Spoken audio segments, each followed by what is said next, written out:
It's India's biggest festival of the year and celebrated by Hindus around the world. Diwali, or the Festival of Lights, marks the triumph of good over evil. And as with any occasion, food is front and center. From the sweet to the savory, here's Teresa Tang now with a closer look at the delicious side of Diwali.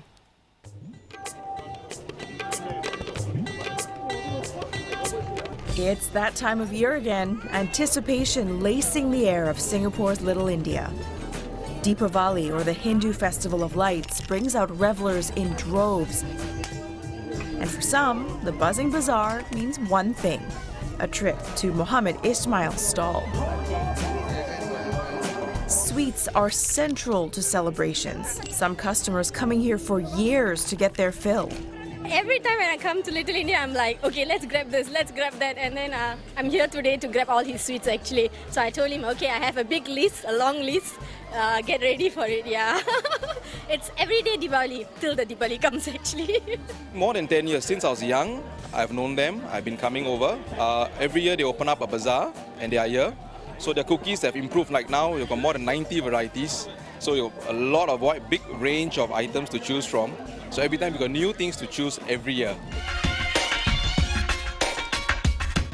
Now, I don't even know where to begin, Ismail, because this is just a beautiful spread.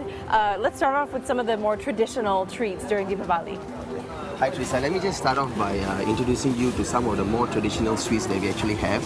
So we actually have about 6 varieties of sweets which people mostly use it for the festive, especially for the prayers. So this is more of traditional sweets over here. So we have laddu. Okay. And jalebi. This two is actually the most sellable. Followed by, of course, this is muruku, which has no introduction needed for this, because this is definitely a must-have for all Indian traditional households. Maybe you can just give it a small try. I'll take a bit, yeah. Do you like this? Yes, of course. Who doesn't, right? Yeah, who doesn't? Oh, wow. So this is actually a homemade traditional one. So people also actually make it a point to do it at home. But of course, with all the visitors coming over, definitely they can't do everything at home. So this way they actually go out, they actually purchase more of the varieties so they can actually have for everybody.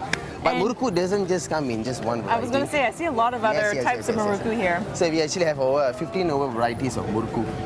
But these items are more of traditional Indian sweets and savories. And there are some really interesting modern twists to Diwali in terms of the treats available. Yes, of course. Yeah. So if you look at all these festive cookies here, one very famous one will be pineapple jam tarts. Oh yeah. So this is more of like a Singapore tradition. So it's just not secluded for Chinese New Year or Hari Raya. So it's also it's like a main must-have for Diwali. So, but do you have a favorite? My favorite actually would be Nutella cookies. Nutella cookies? Yes. This one we actually come out just this year, and it's been actually a customer favorite also. I think I'll take one of these. Sure.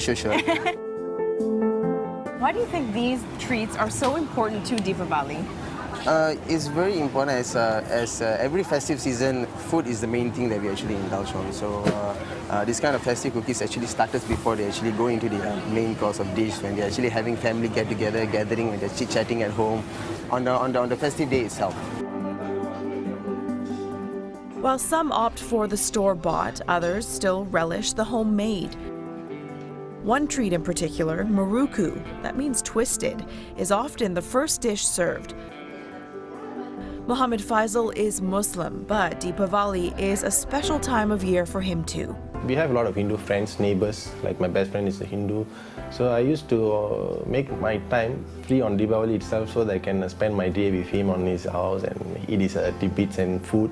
Main thing must be fresh, must be crispy, must be soft also at the same time, because it cannot be too hard also. Must be crispy and must have the butter taste, and they must have the coconut milk taste. Meet Sultan Bivi, also known as Muruku Auntie. She has been making the savory snack for decades. Recipes passed on to her by her mother. Here we are in Auntie Muruku's kitchen, and this is where all the magic happens. And we're lucky enough to have her show us how it's done. Auntie, we could smell the delicious muruku before we even came into the kitchen. Tell me what ingredients you need. Okay, I'll explain to you. This is muruku flour. It is, we have to put a mixture of this coconut milk, butter. I mix inside and a bit salt. I put inside this flour mixture. And then this is the cumin seed and the sesame seed. I mix in also. So after that, all put in. Okay, before that, you have to heat up the oil first. Okay, you put in, press in. Okay, okay. Okay, then you put here first. You do as many as you can. Prepare first. Okay, you see, huh? Okay, like that. Okay, prepare first, then easier for us to put in. You need a lot of strength in your arms, I think. Why not you try? It's okay, no, it's okay. Look, maybe you see me pressing difficult. It's not difficult, easy. You know. For example, in Indian house, in Malay house, they like this. Must be muruku. They have to. Even children go, they will, even the tasks are there, but they will go for muruku first. It's kids also. And there are different flavors, muruku, yeah, right? we have, but mostly I go for this type because my children like this one. The other some the spicy, they don't like. Then some the sweet one also have. So you do everything for your kids? Yeah, kids, my neighbors. Indian house mostly have all this muruku lah. As long as there's muruku there, they're excited when you take for the muruku for them. It goes with anything. Yes. Okay, so you've shaped some now, and then what's next? You have to fry it. In oil. Okay.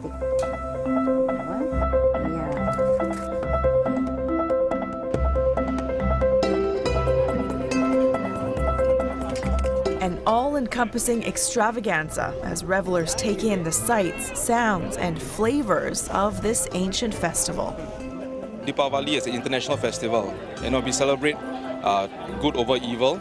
So everybody comes together. It's a festival of lights. Everybody come together celebrating. And at the end of the day, it's all about food.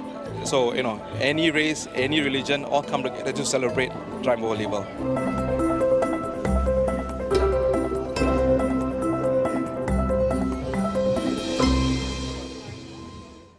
So I have to say I was pretty full after that shoot because I got to try quite a few of those treats. And it's amazing how there are certain elements of Deepavali that are universal, like those pineapple tarts, which I associate with Chinese New Year. Yeah. But they said, no, it's also for our holiday.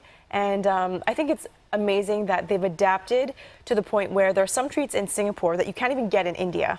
So like the Nutella cookies, and there's also Oreo cookies, so it's modernized. Did you try any of that sweet treat called janggery or jalebi? I didn't try those. It's so no. good. Is it? It is You didn't try anything amazing. sweet? I tried the savory mostly. Okay. Yeah. I did the story, something similar 3 years ago. Also went to Little India, and well, I ate all the sweet stuff, and I was just like, oh, this is really nice. This is really. Because you were saying you were pregnant at the time I was as well. pregnant, and I really needed something sweet, and it was just so much, right? And it was just spoiled for visually, choice. yes, Yeah. visually amazing. And yeah, you may have noticed the family in that story is Muslim, and they have so many Hindu friends. They often cook together, and it's become a multicultural festival in a way.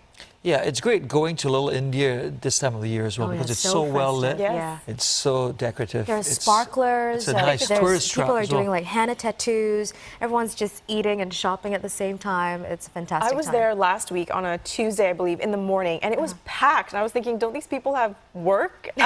Don't they have places to be? But Did you people are buy celebrating. any other souvenirs home that day? I brought some muruku back for the office, and It was went gone. quick. I never had a chance Neither did to I. have a go at it. 'Cause you ate it. Unfortunately, no, I didn't. I'm I didn't have joking. any. Someone ate it. Someone sent an email. Remember that, saying who ate all the muruku? It's gone, and I was like, I blacked out. Freshly made muruku must be pretty something. Oh my gosh, huh? it was amazing. My first time trying it, and Yeah. it was so crispy. It wasn't too oily. Yeah. It was perfect. Yeah, the worst type would be the ones that are really, really hard, which Yeah. sometimes my mom keeps for months on They're end like and says it's gobstoppers. fresh. Yeah, it's like jawbreakers, but it's a nice treat. Thanks.